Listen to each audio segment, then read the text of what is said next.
goals from behind, losing 1-0 to winning 2-1. They look very strong, and then fourth position now, even though there's only 13 games on. Yeah, only 13 games gone, Paul. We're coming into the Christmas period now in a couple of weeks, as we're in the first week of December. Liverpool, as you rightly said, the beat City, Manchester City 2-0. This was a massive game because you felt that if City were to win, they'd be right back in it. And I know it's only 13 games gone, but now that Liverpool have won, they're now 11 points ahead of Manchester City. That's a huge gap when you consider the two teams have gotten, Man City have gotten one side with 100 points and 98 points. Liverpool have lost to second place in City with 97. I think the fact that they're gone 11 points ahead now, it's a big ask for Manchester City. They're playing very poorly. They can't defend to save themselves. They've lost Rodri, of course, in centre midfield. He's a huge loss. Ballon d'Or winner. He's a huge loss to Manchester City. He's as big as loss as Haaland would be for him, to be honest. That's how crucial he is to City. But they've fallen apart, Paul. They can't defend. There's rumbles that say that Pep is having arguments with players. That happens. And teams are winning. But when you're losing, it's shown on the pitch as well, big time. Liverpool, though, Arne thought, I have to give him credit, Paul. I thought most people, this would be a year that might tail off a little bit, because this is, other than Chiesa, who they signed from Juventus, this is the same team that was playing last year under Klopp.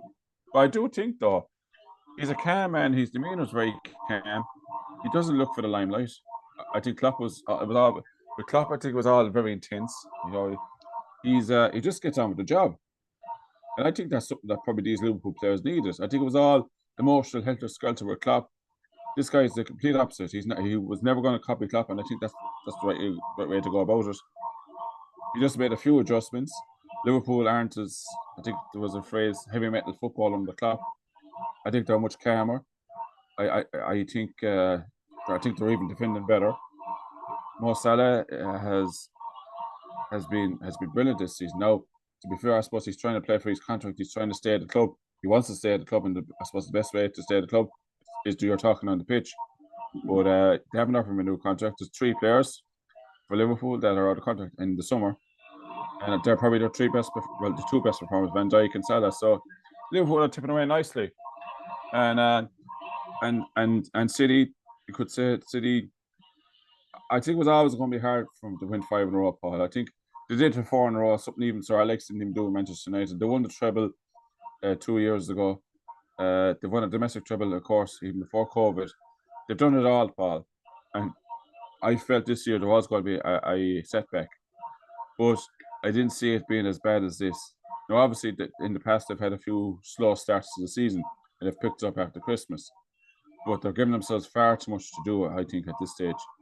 Yeah. So I think, I would always be cautious to write off City, but I think this season you can. I think this season is just one step too far from. Yeah, well, what Arsenal, they've finished second for the last 2 years. They're up there, thereabouts again, but they're 9 points behind Liverpool. But they're definitely going to finish in the top 4, so can they catch them? But to me, they'd have to be very consistent. Liverpool would have to collapse or fall apart or something. But just pick what them after before we move down to more teams. Yeah, with Arsenal, the big loss for Arsenal was Odegaard. They missed Odegaard, I think, from the middle of August till just before the international break. He played against Chelsea, and the difference in Arsenal has been massive since he's come back. They beat Forest, who were doing very well at the time, 3-0, but Odegaard was running the show in that game, and they hammered West Ham 5-2. And the difference in Arsenal, and also they had a win against Sporting Lisbon as well. So the pickup from Arsenal since the national break has been massive. They look a completely different team in attack. That's where they were struggling. They weren't scoring enough goals, Paul. They were giving out some cheap goals. They got some very poor draws and defeats during the time when Odegaard was out. So that shows you the importance of that player. Now, we shouldn't probably always rely on one player, but I think the difference he has made has been massive. They have Manchester United tonight in the league at home. Now, Liverpool go away to Newcastle United as well. So tonight will tell a lot. So if Arsenal even draw and Liverpool to win, that gap goes out to 11. So this is a huge night. I know everything's tipping away nicely for Liverpool, but you feel maybe one or two of the results You know, if they don't beat Newcastle and if they've Everton the weekend, this gap could close very quickly. But I think with the form Liverpool are showing, Arsenal can't afford any slip up themselves. So I think, look, I wouldn't say it's over yet. Like, I think there's only 13 games gone. Liverpool fans will know from the history that they've had so many close. On the box seat. They're in the box seat. They're in the box seat, but they've been close so many times, and they don't want to tempt fate too much. But I think after the win against City on Sunday, that was a massive step forward. Regardless of what City's form is, to beat City in Anfield 2-0 is a big boost for Liverpool. And you would be surprised if they don't win it from here. But, you know, football can be funny, Paul. A few bad results and that gap can close very quickly. But I agree with you. They're definitely in the box seat now. And they're going to be very hard to stop. Yeah. Now, Chelsea, after a couple of years of going to second managers and really very poor, seem to have found a bit of form this year. So it's a quick up there. Yeah, quick. I was there myself, Paul, on Sunday. Stamford Bridge, 3-0 win against Aston Villa. I know Aston Villa have been on poor run of form the last couple of weeks. I think the Champions League is starting to really affect them. But I have to say, top performance from us in this game. I thought Caicedo and Cucurella were probably the two best players on the pitch for us.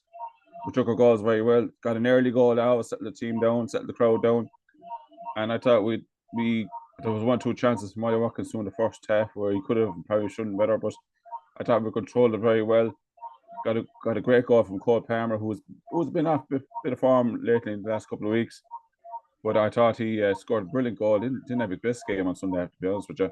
But I thought he scored a brilliant goal, 3-0, great victory. And I think Enzo Maresca is doing a very good job. There's been talk about, you know, us being in a title race. I think I have to shut that down pretty much now here, because you can't win a league title with Roberto Sanchez in goals. Robert Sanchez in goals, sorry. He's just not consistent enough. He's just, you feel there's a mistake in him in every game. Even the game I was at, I was very nervous when he had the ball at his feet. The defence isn't as, you know, Fofana is out now for the next couple of weeks, but the drop off in our back four to the subs is massive. And I think this year, our main focus this year is just to get into the top four, get back into the Champions League for next season, and build from there. And I think that's where our aim is for this season. Yeah. Quick word on Brighton. Again, they're up thereabouts, and this was the big news with the Irish international. Ferguson is going to be put out on loan in Germany. He can't get his place, so Brighton are just thereabouts again. Yeah, good. Brighton are a very, very good team. I mean, they keep doing it, Paul. They sell some of their best players, and they keep going back recycling them, and they get more gems. And I think the job that the new manager has done, he's a very young German manager. I can't pronounce his. I'm not going to try and butcher his name here now, but he's doing very, very well. Sometimes they've overdone it, playing out from the back. I remember the Chelsea game where we scored Paul Palmer scored 4 goals against them in the first half, but they've recovered very well. No, so he drew 1-1. Yeah, they drew 1-1 with Southampton at the weekend, which is so disappointing for them. They're expected to beat Southampton with that form they've had, but I think they're doing very, very well. I do think in the end, though, Paul, they'll fall away outside the top 4, which is understandable. I think they've had a very good season, but they've no Europe as well, of course. But they're doing very, very well. They're a very good, well-run club, and I think it's Tony Bloom is the main man there now for running the club. But yeah, Brighton do very, very well. They keep buying these gems. Our own player, though, Evan Ferguson, you know, his injury record isn't great. He can't seem to get a bit of form. I think he nearly went a year out scoring. I think he got a goal against Wolves there in the 2-2 draw. But I do think, though, that he's been rumoured that he is going to go out on loan. Leicester could be one of the places he could go out. I'm not sure. It's all rumours yet, Paul, to be fair. Okay, now the next team, Nottingham Forest, of course, big change the last 2 years. They won a relegation battle. I suppose from the outside you might think it's a huge team, but what they did was they brought his centre half from Serbia during the summer. He's the captain of Serbia. Can't pronounce his name, but he's a good old-fashioned, what I would call a good old-fashioned English centre half. He'll kick the ball, he'll kick the man, he'll do what he has to do, and that has tightened him up. And they're a solid goalkeeper, and they're getting the results. Now, they're not going to finish. If they finish 10th, they'll do well because they played Arsenal and Newcastle and they got hammered. But they're doing well against the other teams. So, but overall, they're having a top class season. I think they'll finish about 10th or 11th or 12th. But in my book, a top centre half and a good goalkeeper, that's half the battle. Oh, I have to battle Paul. You must be delighted though, because at the start of the season though, Paul, many people might have had Forest down near the bottom. I think that would be a fair point from yourself, and I think you've done very, very well. You're the right team that beat Liverpool this season. That has to be called out. It has to be called out as well. They went to Anfield, won 1-0, and deservedly won that game.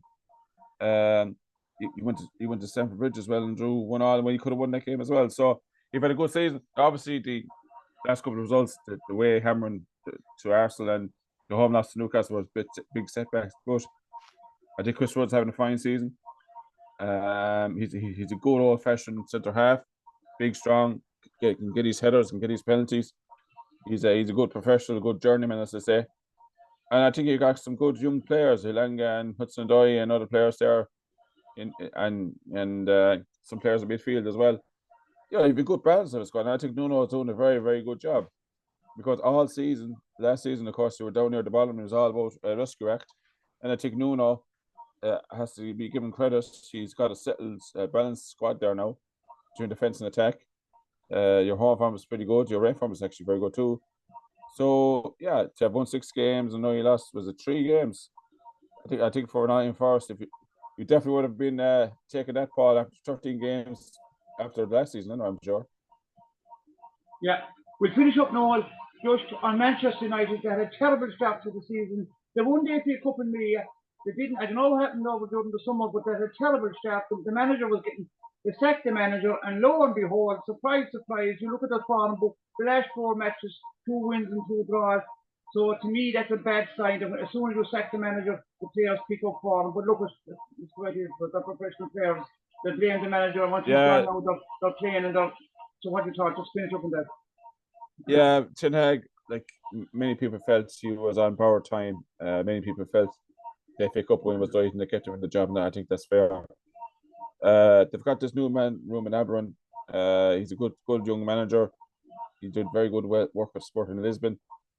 Even before he left, he beat Manchester City 4-1 at home. Now, on paper, that looks a very good result, but I think if you look at City's results in the last 4 or 5, 6 games, that necessarily mightn't be as big an achievement as it's been led to believe.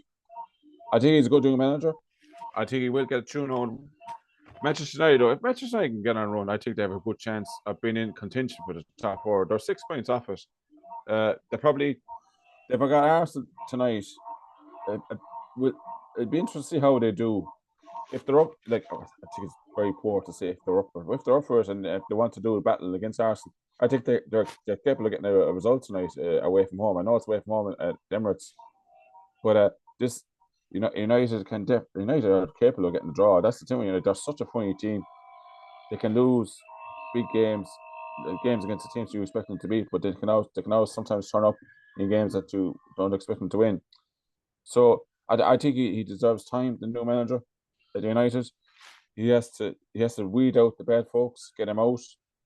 I think that's the big thing in United. Getting players out is half the battle, and then getting new players in, because there's players there and still on big contracts. Casemiro being one of them. I think he's got 2 years left in his contract, and he's on big money. And he's not going to go. He's not going to go unless he gets a good deal. So look, I think they've got a big job ahead of them. But I think if they get a run on it, Paul, and they get a bit of form, you wouldn't discount them